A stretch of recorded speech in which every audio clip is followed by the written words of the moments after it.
temor no significa que no vas a temer, no vas a sentir temor nunca.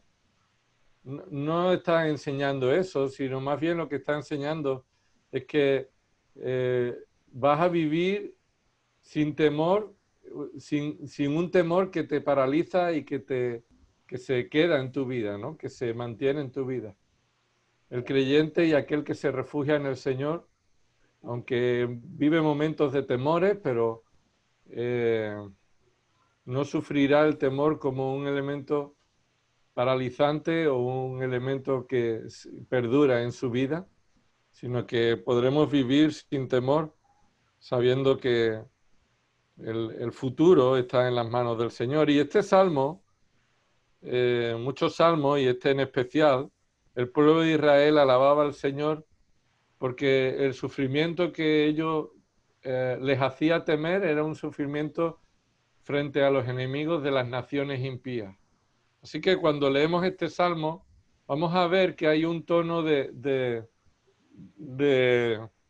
un tono de nación, un tono de grupo, de corporativo.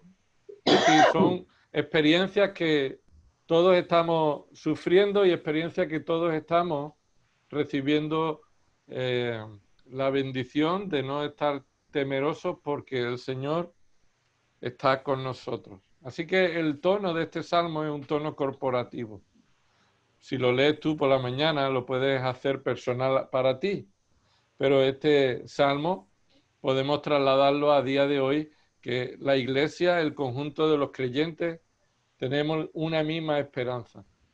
Así que sea cual sea tu sufrimiento, las razones por las que no debemos tener temor cuando nos refugiamos en el Señor son las mismas.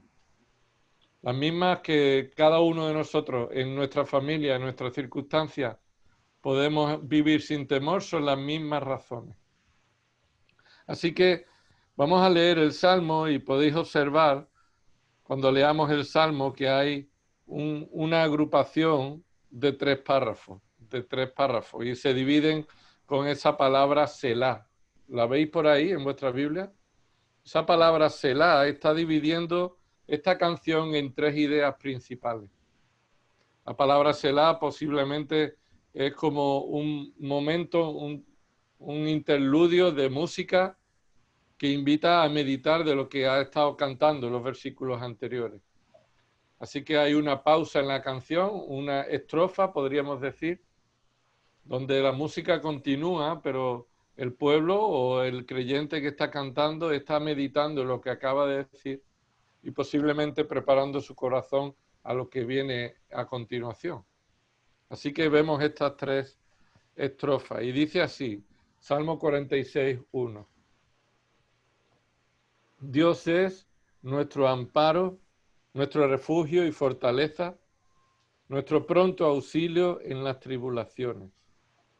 Por tanto, no temeremos aunque la tierra sufra cambios y aunque los montes se deslicen al fondo de los mares, aunque bramen y se agiten sus aguas, aunque tiemblen los montes con creciente enojo. Hay un río cuyas corrientes alegran la ciudad de Dios, las moradas santas del Altísimo. Dios está en medio de ella, no será sacudida. Dios la ayudará al romper el alba. Bramaron las naciones, se tambalearon los reinos.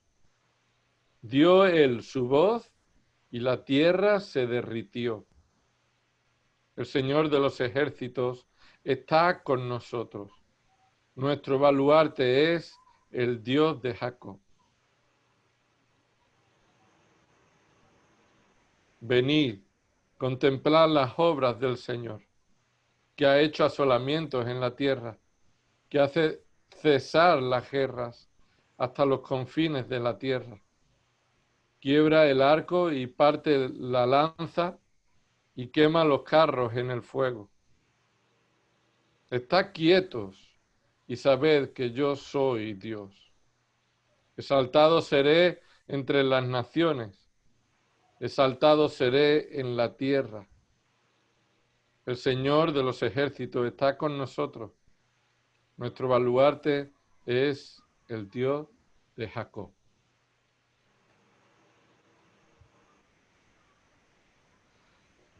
Así que este salmo nos está presentando la verdad principal de que podemos vivir sin miedo cuando nos refugiamos en el Señor.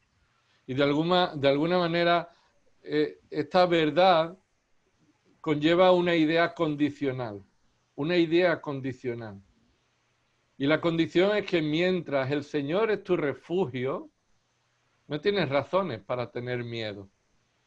Ahora, la condición es que si el Señor no es tu refugio, tienes todas las razones para sufrir el miedo, para vivir con miedo.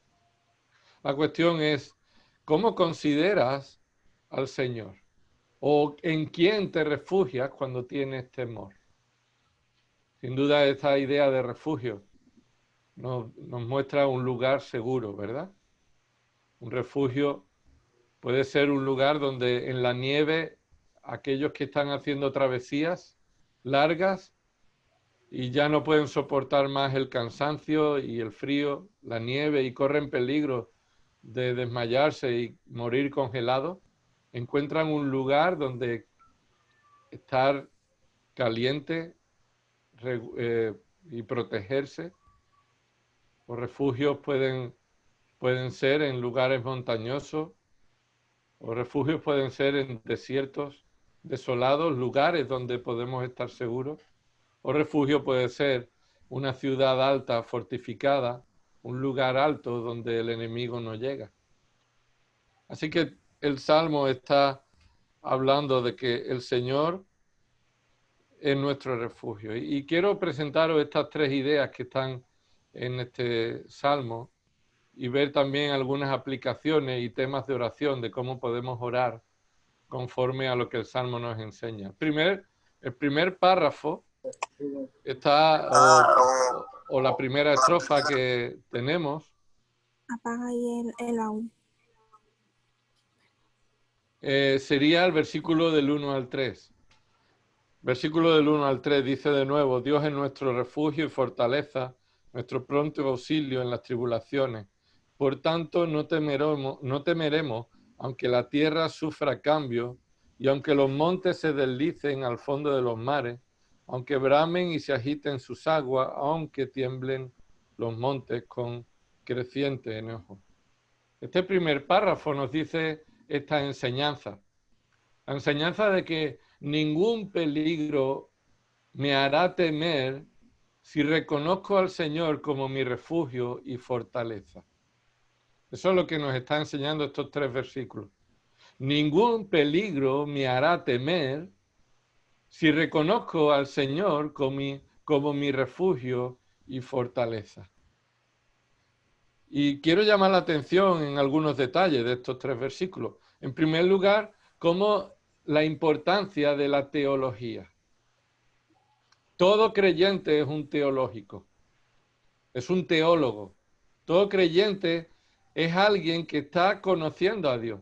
La teología no es otra cosa que tener el conocimiento de lo que Dios ha revelado en su palabra con respecto a sí mismo, a sus obras y a su plan que Él ha decretado. Así que la teología tiene que ver con esta primera frase. Mira lo que dice el versículo 1. Dios es. Eso es la importancia. Esto es lo importante. Lo que Dios es. Eso va a determinar cómo será tu vida. Si Dios es, ya te da igual lo demás que suceda. Así que la importancia de la teología va a ayudarte a cómo vives tu vida sin temor. Y esto de Dios es nuestro refugio y fortaleza, vamos a verlo como en el Salmo está poniendo énfasis en las perfecciones, es decir, los atributos perfectos de Dios. Y es fundamental, hermanos, que crezcamos en el conocimiento de Dios para que podamos confiar y refugiarnos en Él. Si no nos refugiamos en el Señor, probablemente es porque no estamos reconociendo ni conociendo al único Dios verdadero y sus atributos. El resultado de estos 3 versículos dice, no temeremos. Dios es nuestro refugio y fortaleza, nuestro pronto auxilio en las tribulaciones. Versículo 2, por tanto, el resultado final, no temeremos.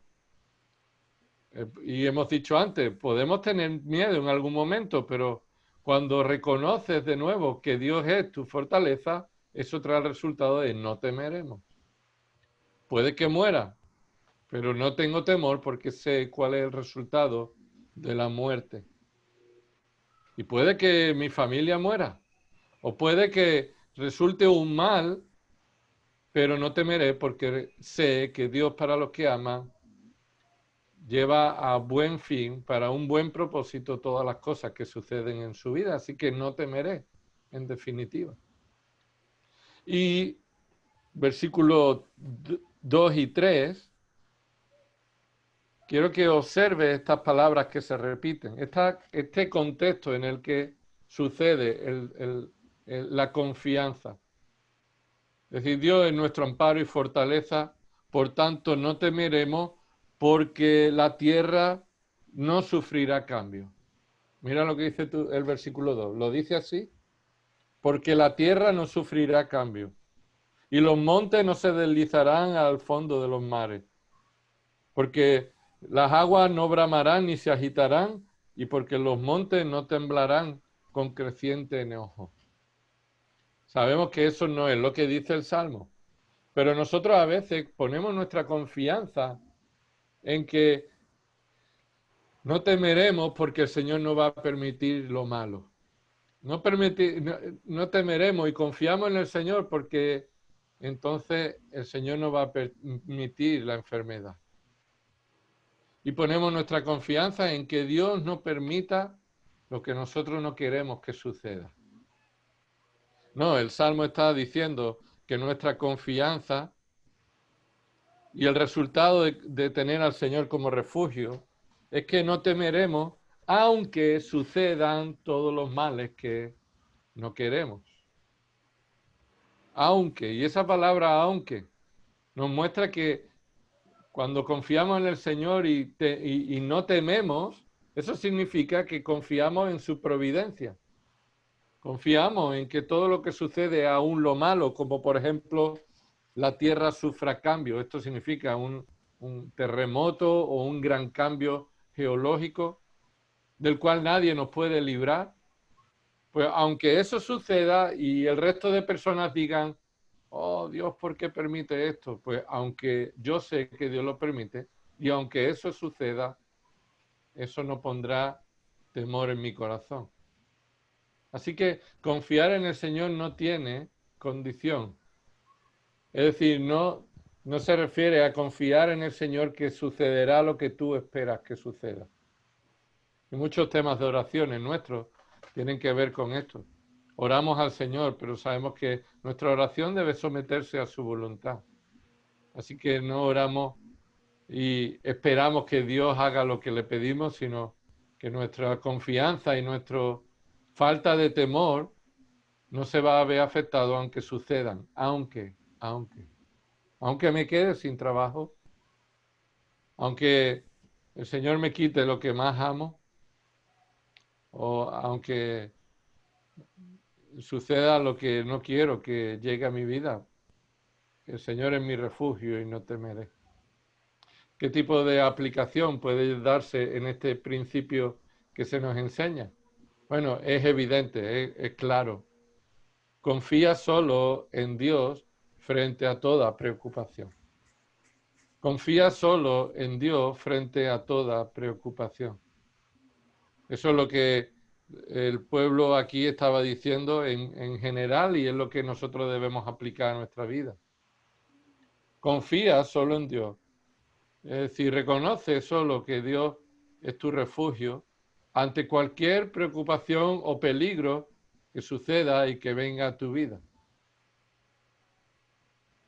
Y hay un tema de oración por el cual podemos orar frente a esta aplicación, esta enseñanza. Y esta es una sugerencia, podemos orar, Señor, ayúdame a confiar en ti para que pueda vivir sin miedo. Ayúdame a confiar en ti como mi refugio para no tener miedo, aun en medio, aunque sucedan las cosas que no deseo. ¿Qué nos dice el siguiente párrafo de esta canción? Versículo 4 al 7. Versículo 4 al 7. Dice el versículo 4, hay un río cuyas corrientes alegran la ciudad de Dios, las moradas santas del Altísimo. Dios está en medio de ella, no será sacudida. Dios la ayudará al romper el alba. Bramarán las naciones, se tambalearon los reinos. Dio él su voz y la tierra se derritió. El Señor de los ejércitos está con nosotros. Nuestro baluarte es el Dios de Jacob. Quiero llamar la atención a este párrafo, como aquí hay una ilustración, un testimonio histórico de la fidelidad de Dios al pacto con Israel. ¿Cómo es que podemos confiar en el Señor? A veces los testimonios que Dios provee en las Escrituras, los provee como ejemplos en el que Dios está mostrando sus atributos y en este caso su protección, su fidelidad al pueblo de Israel. Dice el versículo 4, hay un río cuyas corrientes alegran la ciudad de Dios, las moradas santas del Altísimo. ¿A qué lugar se refiere este? Bueno, podríamos pensar que se refiere al cielo. Algunos piensan que puede ser el cielo. Pero en el contexto en el que estamos leyendo el Salmo, todos los que cantaban este Salmo entendían que se refiere a Jerusalén. Se refiere a la ciudad de Jehová, al monte del Altísimo, a las santas moradas que Él ha establecido como su lugar de testimonio en la tierra. No hay un lugar en la tierra que Dios haya escogido solamente Jerusalén para dar testimonio de su obra, de quién es Él. Y eso en Isaías 60, versículo 14, podéis verlo también, y hay otros pasajes paralelos.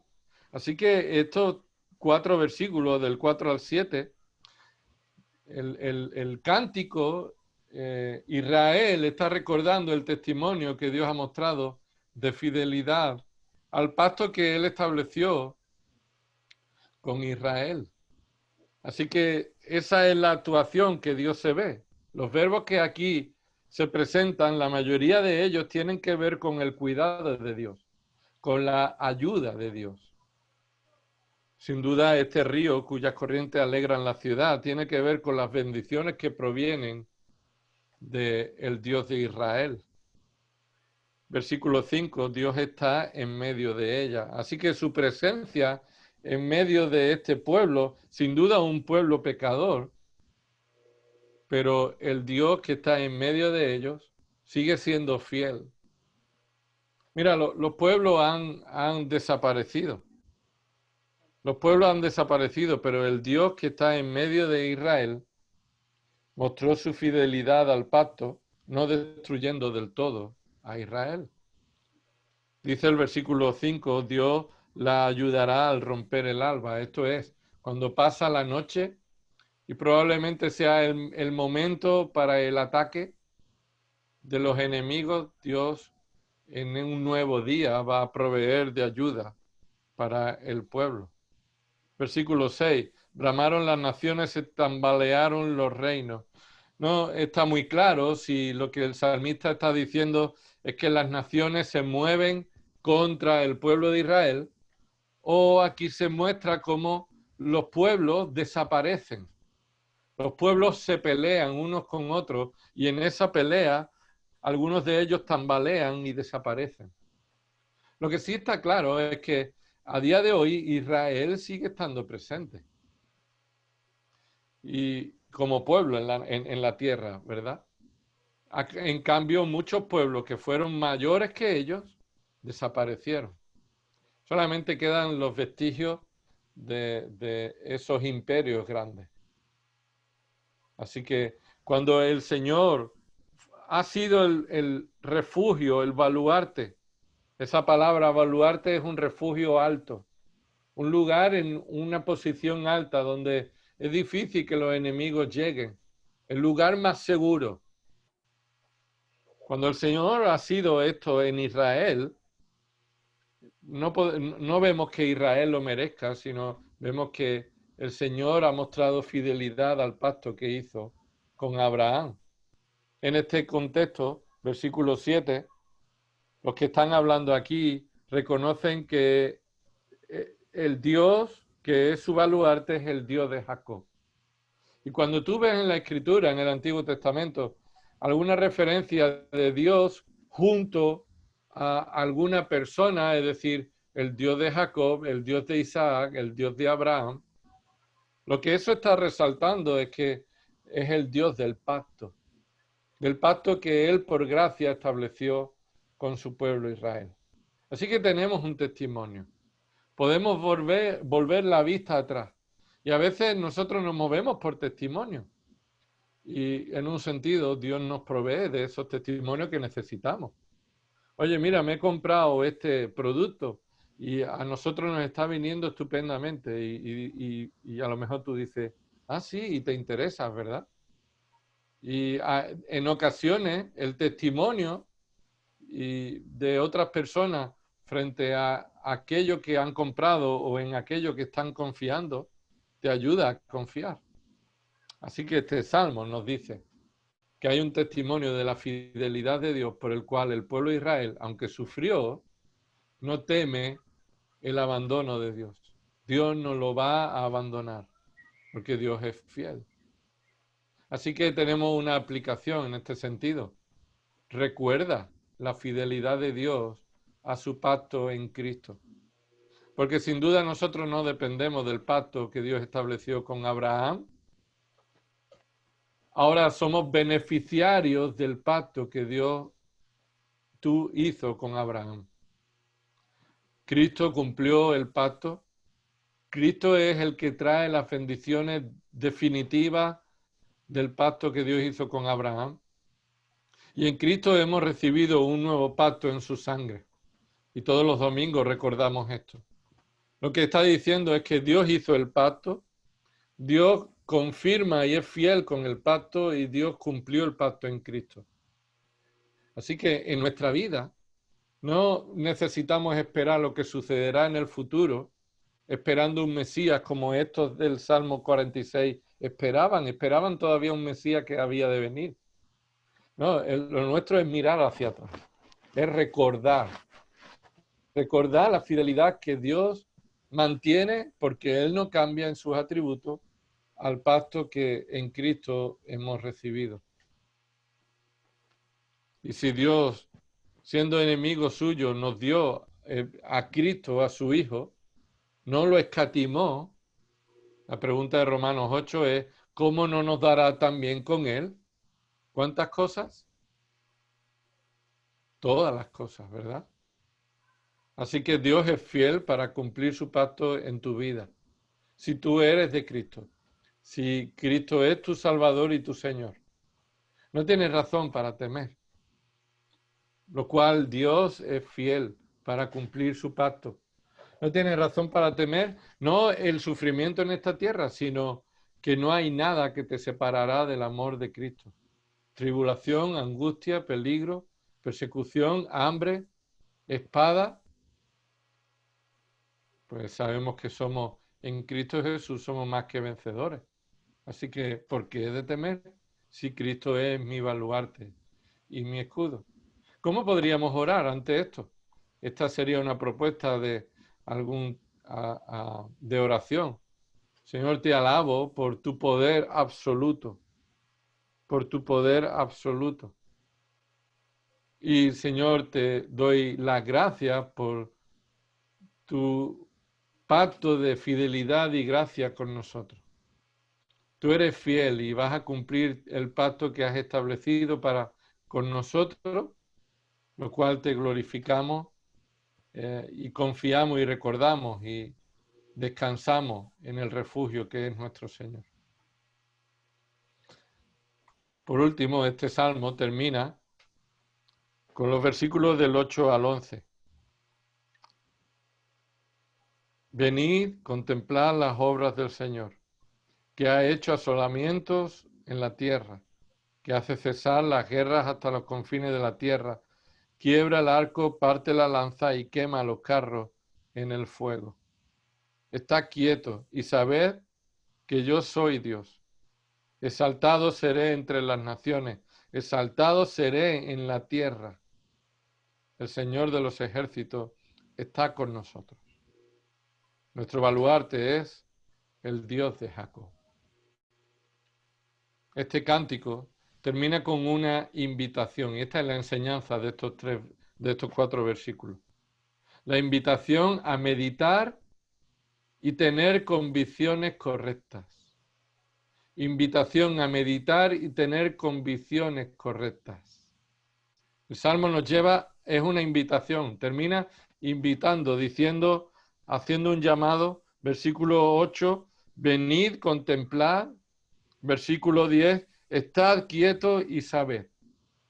Esas 2 invitaciones enfatizan que debemos poner acento para confiar en el Señor como nuestro refugio. Lo que eso implica es que debemos activamente involucrarnos en algo, en 2 obras, en 2 actos. Y se nos invitan a involucrarnos en estos 2 actos. Versículos 8 y 9 es el primer acto. Se nos invita a venir y contemplar. Esto de venir y contemplar, ¿qué significa? Bueno, probablemente en aquella época sería la invitación a venir y ver cómo ha resultado la batalla de la cual Dios nos ha librado. Es decir, contemplar los resultados de confiar en el Señor. Probablemente, me imagino, cómo después de construir, no digo que sea ese el caso, pero después de reconstruir Nehemías las murallas de Jerusalén, habiendo sido destruidas por el pecado del pueblo, pero Dios no rechazó por completo a su pueblo, sino que trajo un remanente y reconstruyeron. Cuando terminaron esa reconstrucción, podían haber invitado a todos los demás y decir, venid y contemplad el resultado de confiar en el Señor. O aquellos campos en el que Israel enfrentó una batalla y termina la batalla con la victoria de Israel gracias al poder de Dios, y se ve esa victoria diciendo, venid y contemplar cómo el Señor nos ha librado. Y esta yo creo que es la escena, porque mira lo que está diciendo que contemplemos. Venid y contemplad las obras del Señor. ¿Cuáles son las obras del Señor? Aquí se nos dice varias obras que tienen que ver con una lucha bélica, con el resultado de una victoria frente a un ejército enemigo, que ha hecho asolamientos en la tierra. Este asolamiento es un lugar vacío de gente viva. Un lugar donde había gente viva y ahora está vacío de gente viva, solamente quedan cadáveres muertos, que hace cesar la guerra hasta los confines de la tierra. Es decir, que Él es el que da la victoria en todo lugar donde 2 ejércitos están luchando. Que quiebra el arco, que parte la lanza, que quema los carros de fuego. Ahí lo que se nos está diciendo es que el arco, la lanza y los carros son los recursos en el que el hombre pone su confianza frente a una lucha, ¿verdad? Imagínate en esa guerra de aquella época, en la que tú vienes al lugar donde Israel ha ido a luchar y yo me imagino que yo fuera un soldado que luchó y vio el testimonio cómo Dios nos dio la victoria, y llego a mi casa y le digo a mis hijos, venid conmigo, os voy a enseñar lo que el Señor nos ha dado, la victoria del Señor, y les llevo a ese campo, a esa planicie donde la guerra sucedió, y está el testimonio de los arcos rotos, de las flechas quebradas, de los carros en el que los enemigos estaban subidos con caballos y ahora están en llamas. Lo que nos está diciendo cuando dice contemplar es que nosotros a día de hoy no podemos ir a ningún sitio a ver eso, ¿verdad? Nosotros no podemos ir a ningún lugar a ver el testimonio de la victoria que Dios le ha dado a Israel. Lo que sí, a día de hoy, esto conlleva el venir y contemplar, es un acto de meditación, de meditar. Por eso ponía ahí en la enseñanza, se nos está invitando a meditar el testimonio que encontramos en las Escrituras del poder de Dios. ¿Y cuántas veces Dios ha librado a su pueblo? Se está enfatizando, medita en el poder de Dios. Medita en el poder de Dios frente a la fuerza humana y los recursos de los hombres.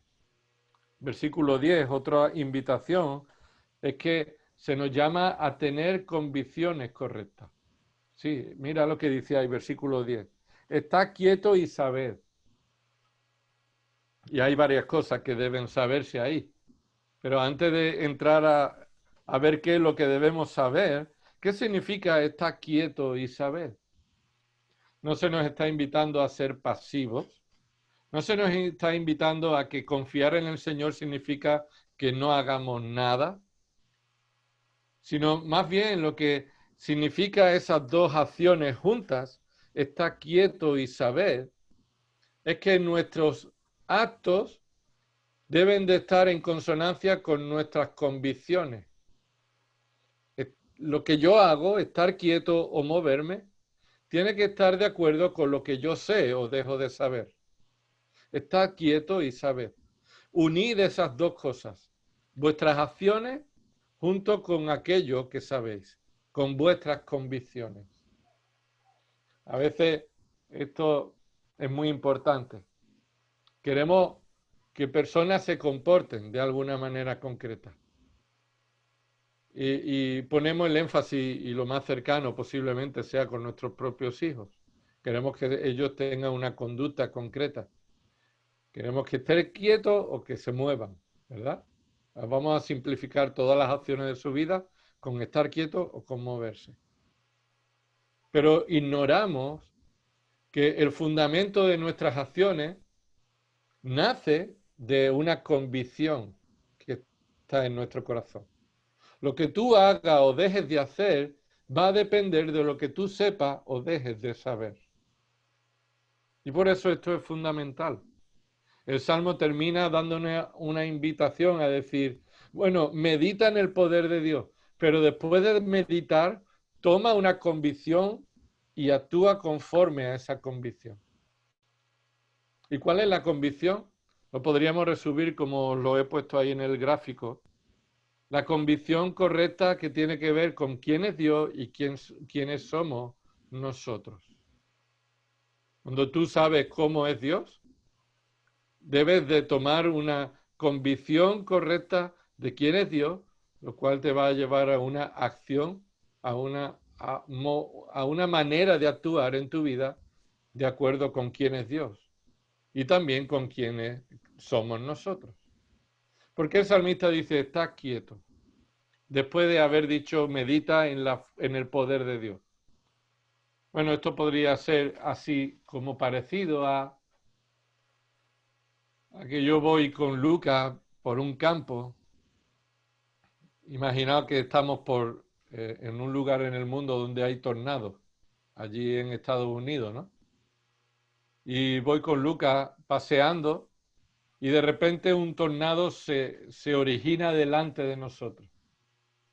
Y Lucas tiene miedo y por supuesto yo también tendría miedo. Pero yo, para darle un motivo de confianza a mi hijo y evitar que mi hijo tenga temor, le digo, Lucas, no tengas miedo que yo voy a parar este tornado.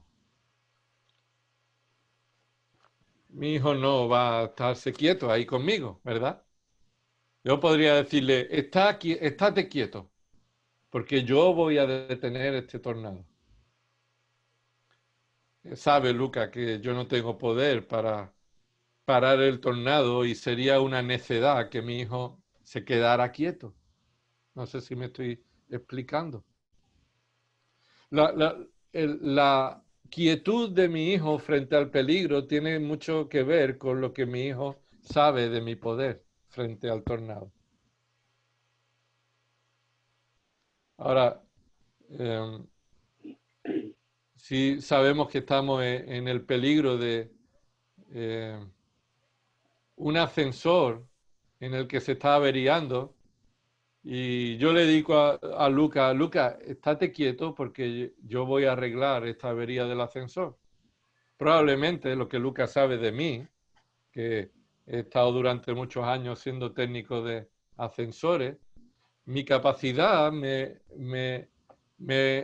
necesaria y me capacita para salir de esta situación sin peligro. Así que Luca probablemente me haga caso y se quede quieto. Esto quiero usarlo como una ilustración para entender que estar quieto no significa ser pasivo, no hacer nada, sino estar quieto tiene que ver con la actitud que debemos tener frente a las dificultades conforme al conocimiento que tenemos de Dios. Si no confías en que Dios es todopoderoso y que Él controla todos los eventos y en su providencia Él ordena todos los actos que suceden en la vida. Si no crees esto, no vas a estar quieto cuando deberías de estar quieto. Vas a querer solucionar tú lo que solo Dios puede solucionar. Vas a querer salir del peligro del cual solo Dios te puede sacar. Lo que tiene que ver de estar quieto es reconocer lo que Dios puede hacer y lo que tú no puedes hacer. Reconoce en tu vida tus capacidades y no puedes confiar en tu debilidad, sino debes confiar en quién es Dios y en su poder. Por eso dice, está quieto y sabe quién soy yo. Y Dios no es como nosotros, sino Dios es el que merece ser exaltado entre las naciones, en la tierra, el Señor de los ejércitos, el que está con nosotros, nuestro baluarte. Estar quieto tiene que ver con tener una convicción correcta de quién es Dios, como decíamos antes, de tener una buena teología, un buen conocimiento de la palabra de Dios y aplicarla a nuestra vida. Estar quieto no significa pasividad, estar quieto significa obedecer lo que Dios dice en lugar de seguir tu propia opinión. Estate quieto, no vayas por el camino que tú quieres, sino estate quieto y quédate en la voluntad de Dios, en el camino que Dios ha revelado en su palabra. No busques la seguridad en otro lugar. Así que, ¿qué aplicación podríamos tener de esta invitación? Bueno, podríamos tener esta que os propongo. Conoce y reconoce las perfecciones de Dios y tus limitaciones. Conoce y reconoce las perfecciones de Dios y tus limitaciones. Y por tanto, actúa conforme a ellas, claro que sí. Conoce y reconoce las perfecciones de Dios y tus limitaciones y por tanto actúa frente a ellas. Quisiéramos salvar a personas y convencerles de su pecado, pero no podemos, ¿verdad? Y a veces hacemos cosas que solamente Dios puede hacer. Queremos que por estrategias nuestras, pues el Evangelio sea aceptado cuando el Evangelio es una locura para los que se pierden. A no ser que Dios obre para salvación y convenza de pecado y traiga nueva vida a los que escuchan el Evangelio. Si tienes una necesidad de trabajo, ve y busca trabajo. No esperes que el trabajo venga a tu casa. Eso no significa este versículo, estás quieto. No, debes de buscar trabajo, debes de confiar en el Señor que va a proveerte mientras tú estás también buscando el trabajo y confiando en su provisión. Ahora, reconoce tus limitaciones y reconoce las perfecciones de Dios. Y este sería un tema de oración. Señor, confieso que no medito como debiera en tu palabra, ni reconozco quién eres tú y quién soy yo. Y todos nosotros en algún momento debemos de reconocer esto. Y aquí viene también el momento en el que comenzamos también a confesar: el Señor es mi refugio y fortaleza. ¿Sabe lo que uno hace en un refugio? Quedarse en el refugio, estar quieto en el refugio.